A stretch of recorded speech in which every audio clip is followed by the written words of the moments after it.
Mirabanareo ny tenako ary manolotra hatrany ny firaritsoa ho an'ny vahoaka malagasy rehetra. Eto dia misaotra an'ireo nandray ny vinan'ny fisandratana izay nambarako ho filamatra amin'ny asa iantsoroany. Niona tamin'ny olom-boafidy maro ny tenako, ny fampidinika tamin'ny be ny tanàna, ny resaka tamin'ny mpandrarà, miaona amin'ny mponina any amin'ny toerana tsy diako.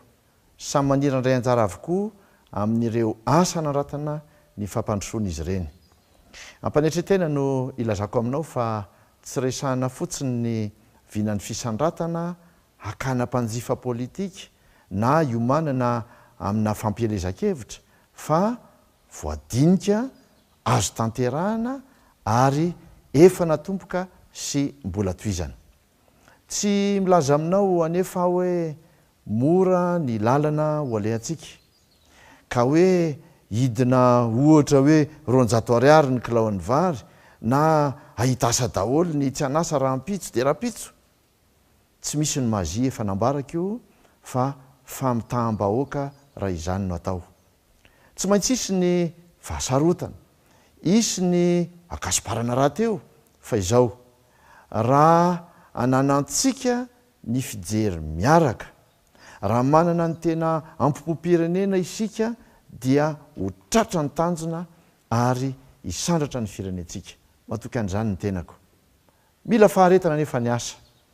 Mitaky fotoana satria tsy mora ny fanarenana n'izay 5 taona mahery nampidina sy nampikoroso ny toe-karem-pirenena izay. Akoatra ny asa mivangana natao nandritra ny efataona dia manohy ny fanarenana sy ny fanitsiana isika no sady manamboatra fotodrafitrasa ilain'ny vahoaka. Tamin'ny herinandro lasa zao dia vita ny lalana ao an-tampon-tanànan'ny Mananaravaratra. Anomboka tsy ho ela ny fanamboarana ny lalana izay mampitohy an'i Soanieran'Ivongo sy Vaibe eo amin'ny 20 kilometatra eo. Ary ho tohizana satria efa mandeha ny ady-hevitra miaraka amin'ireo mpamatsy vola amin'izany. Makeo hatramin'ny Maroantsetra zany iny manomboka atya Mananaravaratra. Nahazo trany ihany koa ny Sisikota ao Mananaravaratra, vita ny tsena ary anisan'ny tena moderna sy lehibe indrindra eto Madagasikara.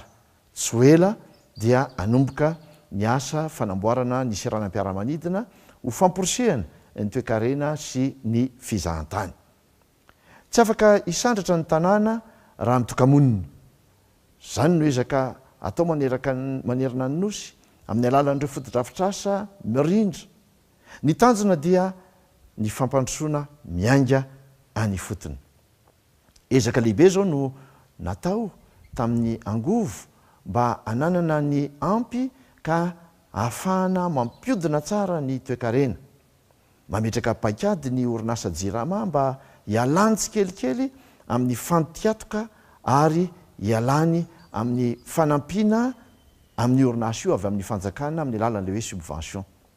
Tsy maintsy hitohy foana ny fanetsenana ny volan'ny JIRAMA raha tsy miezaka mahaleo tena arabola ny orinasa. Efa nambarako fa tsy hiaran'ny fisondrotana ireo mpanjifa sokajiana ho sahirana. Misy 2 isan-jato izy ireo izay tsy mampiasa afa-tsy 20 kilowattheure rahabe indrindra. Kajiana kosa amin'ny vidin'ny jiro voafetra ireo mampiasa mihoatra izany. Ilazana antsika izany fa tsy maintsy misy ny fanapahan-kevitra raisina amin'ny fanarenana izay atao. Mety ho mafy mety ho mafy indraindray izany fanapahan-kevitra izany, mety ho enjana, saingy raha te hanana ny soa isika dia tsy maintsy mandalo amin'izany ary hitantsika ny vokany izay tsara ao aoriana kely.